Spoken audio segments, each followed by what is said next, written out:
Bonsoir les belles âmes. Allez, on se retrouve pour une petite guidance. Donc j'ai demandé un message à Jésus qui nous guide sur notre chemin. En tout cas, il est venu nous racheter, Jésus. Il est venu nous bénir de son cœur sacré. Il nous guide avec amour dans cette nouvelle ère, dans ce nouveau monde que nous créons actuellement. Donc évidemment, on traverse une phase de destruction dans le monde, avec toutes ces guerres, avec toute cette souffrance qui s'installe. Sachez en tout cas que Dieu est à l'œuvre par rapport à tout ça. Il va affronter le mal, bien évidemment. Nous l'avons fait également sur le plan vibratoire avec tous les adversaires. Aujourd'hui, nous avons obtenu notre couronne. Nous sommes couronnés par rapport au fait qu'on a travaillé sur nous, qu'on a également apporté une guérison sur nous-mêmes, qu'on a su également se reconnaître à l'être divin qu'on est.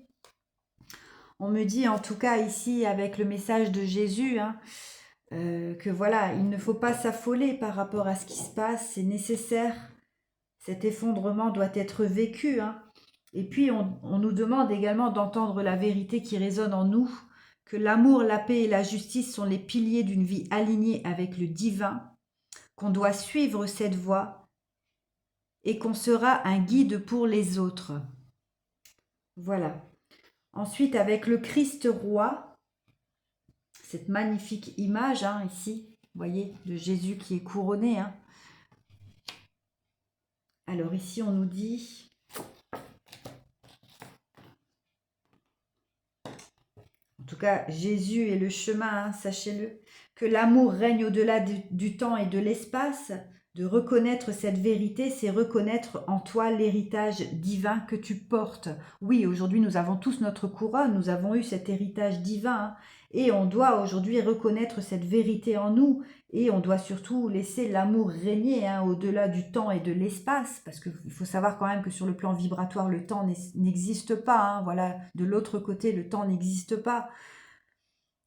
Sur la Terre, il y a le temps forcément, mais en tout cas, il faut faire confiance au processus divin qui est en place actuellement. Donc là, on peut peut-être éventuellement encore porter des choses, des fardeaux par rapport au monde. Donc là, on ne parle pas de nos fardeaux intérieurs à nous, parce que voilà, nous avons été bénis, nous avons été glorifiés, et puis nous avons été purifiés. Mais aujourd'hui, on porte encore la croix par rapport à tout ce qui se passe dans le monde. Évidemment, voilà, on ne peut pas être indifférent par rapport à tout ce qui se passe. Donc on nous dit ici de porter cette croix, voilà, parce que tout comme Jésus l'a fait, on doit porter cette croix. Et on nous dit avec ce message, alors le port de la croix, ce que tu portes aujourd'hui peut sembler lourd, mais chaque pas t'approche de la libération. Ne perds pas courage car tu es accompagné. Voilà, nous sommes accompagnés. En tout cas, là, on porte la croix avec Jésus, comme il a porté sa croix.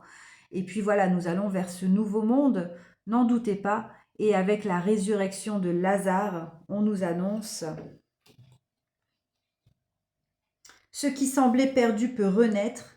Aie foi en la puissance de la vie, car rien n'est figé. Chaque jour est une opportunité de résurrection intérieure. » Voilà. Donc je vais prendre un dernier message avec le Béline, voir un petit peu ce qu'on peut nous dire d'autre. Donc Jésus nous accompagne dans ce processus, n'en doutez pas.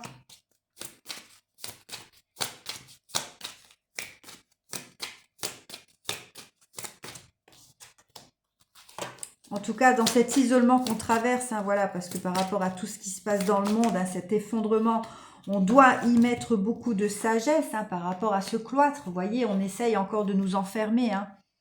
On essaye d'empêcher la lumière de prendre pleinement possession de cette terre. Donc, on doit y poser beaucoup de sagesse. En tout cas, on doit ne plus combattre. On doit laisser Dieu à l'œuvre. Voilà, parce que dans cette reconstruction, voilà, nous sommes pleinement protégés dans cet enfermement finalement. Et puis, on doit vraiment continuer à se recentrer sur nous, se réajuster pour cette reconstruction justement, pour pouvoir apporter une stabilité aussi par rapport à ce qu'on est en train de vivre dans le monde. Et puis, on doit y apporter beaucoup de sagesse. Parce qu'aujourd'hui, nous sommes des êtres remplis de sagesse.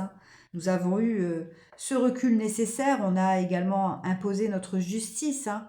On a eu cette lucidité, et puis voilà, aujourd'hui, nous allons en tout cas vers le pardon, hein. C'est vraiment la clé, hein, pour pouvoir aller vers ce nouveau monde. Nous devons rester dans l'amour inconditionnel, dans le pardon aussi par rapport aux adversaires. On doit aimer nos ennemis, hein, oui, oui, c'est écrit aussi dans la Bible, on doit aimer nos ennemis pour pouvoir aller vers ce bonheur, vous voyez. Ça nous apportera le bonheur.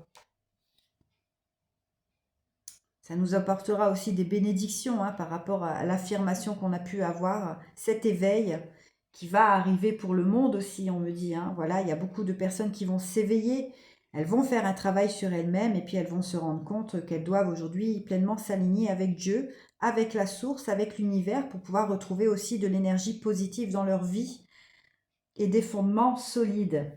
Donc il n'y a pas de hasard, hein, par rapport à tout ce qu'on traverse actuellement. Voilà, c'est nécessaire. Tout est juste, tout est gouverné par Dieu et c'est une chance aujourd'hui, hein. On doit vraiment prendre tout cela comme une chance pour pouvoir justement aller vers la rencontre spirituelle qu'on nous offre, hein, ce rendez-vous ultime avec le divin. Et puis voilà, on doit faire confiance aux synchronicités qu'on reçoit, aux heures miroirs. Voilà, on a des signes, on est guidé, hein, et puis on doit surtout profiter de cet événement, hein, qui arrive. Parce qu'il n'y a pas de hasard dans tout ça, il n'y a pas de coïncidence. Tout est écrit, tout sera destiné, hein, pour vous, pour le monde. N'en doutez pas, les belles âmes. Je vous embrasse. Je vous dis à plus tard.